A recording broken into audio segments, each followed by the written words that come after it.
What do Patrick Mahomes, Brock Bowers, TJ Watt and Derek Carr all have in common? Nope, it's not Hall of Fame aspirations, sorry Derek.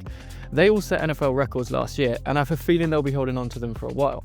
The 2025 season is almost here, so why don't we get in the mood by looking back at all the outliers from 2024, both good and bad. Here are all the unbreakable NFL records set in the 2024 NFL season. Alright, so I'm going to avoid the temptation to start with the league's most important position and instead take you straight to a guy who cornerbacks around the league are currently having nightmares about, particularly those in Baltimore. Ja'Marr Chase finished the year with the Triple Crown in 2024 and there was one team in particular he enjoyed dunking on. That would, of course, be the Baltimore Ravens. In 2 games against these guys in 2024, Ja'Marr Chase racked up 457 yards, which is the most yards against a single opponent in a season ever. It came from a 10-catch, 193-yard, 2-touchdown outing in Week 5, and an 11-catch, 264-yard, 3-touchdown performance in Week 10. Amazingly, the previous holder of this record was Art Powell all the way back in 1963, which is impressive considering how dominant the run game was back then. Arguably, what was even more impressive than those gaudy numbers though is the fact that Cincinnati actually lost both of those games. For as good as Chase was against his bitter division rivals, the Bengals defense was essentially equally as bad, which, as Bengals fans will be painfully aware of, was the story of their season. Because you lucky Bengals fans are also tied for another record as a team. That's right, in 2024, Cincinnati joined the 2002 Kansas City Chiefs as the only other team in NFL history to lose 4 games in which they scored 30 or more points. Speaking of Kansas City, their franchise has been no stranger to record-breaking performances in recent years, and it should come as no surprise that Pat Mahomes entered the record books again in 2024. In Week 3, Mahomes registered his 78th win, which gives him the most wins by a quarterback in the first 100 games of their career in NFL history. Look, I know that you all know this guy's pretty damn good, but should we take a quick spin through the rest of the list, just to make sure? Brady, Bradshaw, Montana, okay, this kid's got a pretty bright future. Oh look, Josh Allen made it onto the list as well, with a very respectable 68 wins.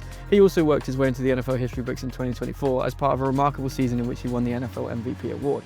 When Stephon Diggs and Gabe Davis departed in the offseason, nobody was entirely sure who would be on the receiving end of his passes. So, in that sense, it should come as no surprise that Josh Allen became the first player in NFL history to log a rushing touchdown, receiving touchdown, and 2 passing touchdowns in one game. Now, for Allen to throw and rush for a touchdown in a game is not out of the ordinary by any means. What was slightly more unusual was his second score of the day, in which he received a pitch back from Amari Cooper before Superman diving in the snow for the pylon. And with that, you have a passing and receiving touchdown for Allen on the same play, and a new NFL record. Talk about an MVP performance. On the topic of NFL awards, let's turn our attention to the race for the Offensive Rookie of the Year. Of course, Jaden Daniels deserved to walk away with the grand prize, having delivered a debut season for the ages. After a steady first 2 weeks, this Rookie of the Year campaign kicked off in style in Week 3 with a blowout performance against the Cincinnati Bengals. Here, Daniels not only outdueled Joe Burrow to secure a 38-33 win, but he did so by setting a new NFL record completion rate of 91.3%. 91.3%. That's right, in just his 3rd career start, Daniels completed 21 of his 23 pass attempts for 245 yards, 2 touchdowns, and 0 interceptions. And if that's not good enough, he also collected 39 yards and a score on the ground. This game was also the first since 1940 to feature no turnovers or punts. Before I continue, can I please ask a quick favour for a like and a follow? I'm hoping to get things up and running for more fun throughout the season, so any support would be hugely appreciated. Anyway, back to the video. While I think Jaden was a clear and deserved winner, I think it was totally fair that Brock Bowers at least received one solitary first place vote. Brock Bowers literally rewrote the history books for what it means to be a rookie tight end. His 1,194 receiving yards beat Mike Ditka's record of 1,076. And when did Ditka set that record? All the way back in 1961. Not only that, but Bowers also set a new record for rookie receptions. Not tight end receptions, but receptions by a rookie of any position. His 112 beat the 105 collected by Puka Nacua in 2023, which was actually also beaten by Malik Neighbors in 2024 with 109, so shout out to him as well. Of course, the important context to add here is that Brock Bowers was immediately thrust into a massive workload and funneled targets. Las Vegas' 3.6 yards per carry on the ground tells you all you need to know about what their running backs had to offer. And the next best member of the receiving corps was Jacoby Myers, who is rock solid, but not exactly the kind of guy that defensive coordinators have nightmares about. So all in all, it was a pretty exceptional season for Bowers, and I, for one, can see the logic behind him getting at least one first place vote. Okay, moving on. We've been quite offensive heavy so far, haven't we? So let's give some love to the defense. And where better to start than one of the most iconic names in this wonderful sport? Watt. In Week 5 of the 2024 NFL season, with Dallas facing 3rd and 11 from Pittsburgh's 11-yard line, TJ Watt did what he does best. The speed, the bend, the power. That right there is a defensive force, and with that sack, TJ made history. He joined his brother JJ as a triple-digit sack getter, making the Watt brothers the first in NFL history to each reach 100 sacks.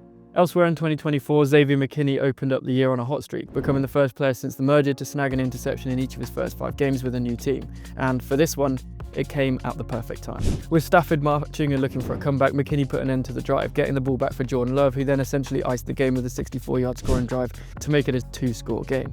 He finished the season with 8 in total, earning himself his first ever first-team All-Pro nod. Now, it's the moment you've all been waiting for. Ever since I mentioned Derek Carr in the intro, I'm sure you've been anxiously waiting to find out how on earth he features in this video. Well, you'll be pleased to hear that it's better than you could ever have imagined. In Week 9, with a loss to the Carolina Panthers, Saints QB at the time Derek Carr became the first quarterback in NFL history to lose to 31 different teams. Now it is just his beloved Raiders who await as the only team in NFL history not to beat him. Will he return from retirement to make that a possibility? We'll have to wait and see. To wrap things up, let's give some love to Deebo Samuel, who confirmed his status as a legendary wide back.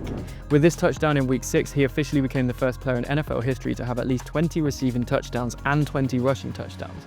Amazingly, Samuel actually hit 20 rushing touchdowns first in Week 1, before setting this record against the division rival Seahawks a few weeks later. StatMuse has Deebo down for the most rushing touchdowns by a wide receiver in NFL history with 20. The next best is Lenny Moore with 13, and Tavon Austin and Jerry Rice with 10 apiece. Weird bunch. Anyway, that'll wrap up today's video. I hope you enjoyed that little trip back in time to go over some of the records broken in the 2024 NFL season. I wonder what will fall this year. Let me know in the comments. And as I said before, please do like and subscribe for more fun throughout the season.